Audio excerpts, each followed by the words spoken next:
सोलापूरला जाऊयात. शिवकुमार पाटील आता आपल्यासोबत आहेत. तिकडे काय झालंय हे पण त्यांना विचारूया. शिवकुमार, ज्या प्रकारचं उत्तर महाराष्ट्रात चित्र पाहायला मिळालं तेच सोलापुरात आणि आजूबाजूच्या परिसरात पाहायला मिळालं?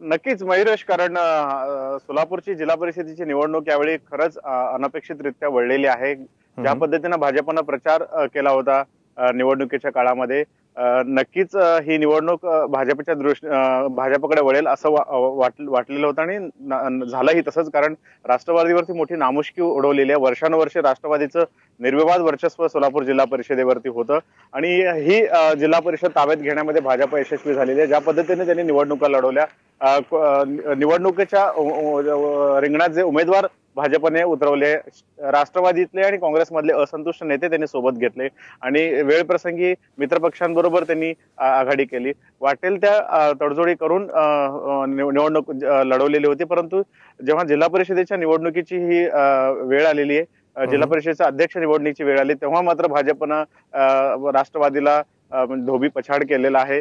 सर्वात मोठा पक्ष असतानाही राष्ट्रवादीला या निवडणुकीमध्ये बहुमत सिद्ध करता आलेलं नाहीये. शेकाप आणि राष्ट्रवादीला सोबत घेऊन 35 हा मॅजिक फिगर गाठणं राष्ट्रवादीसाठी तसं खूप सोपं होतं, परंतु त्यांना ते जमलं नाही.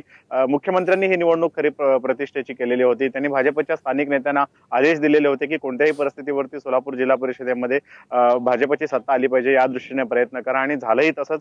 संजय शिंदे जे अपक्ष निवडून आलेले होते जिल्हा परिषदेमध्ये, पूर्वाश्रमीचे राष्ट्रवादीचे नेते होते, अजित पवारांचे खंदे समर्थक होते. यावेळी त्यांनी भाजपची साथ घेऊन भाजपने त्यांना जिल्हा परिषद अध्यक्षाचा उमेदवार म्हणून घोषित केलं होतं आणि संजय शिंदेनी सगळे जे राष्ट्रवादी, काँग्रेस आघाडी आणि अपक्ष निवडून आलेले जे उमेदवार होते त्यांना घेऊन त्यांनी गोव्याची सैर घडवली. ते त्यांच्या फार्म हाऊस वरती सगळ्या सदस्यांना घेऊन आले आणि आज निवडीच्या वेळी त्यांनी मात्र आपली बाजी जिंकलेली आणि अशा अर्थानं राष्ट्रवादीच्या ताब्यातली ही जी जिल्हा परिषद आहे ती भाजपनं ताब्यात घेतलेली आहे.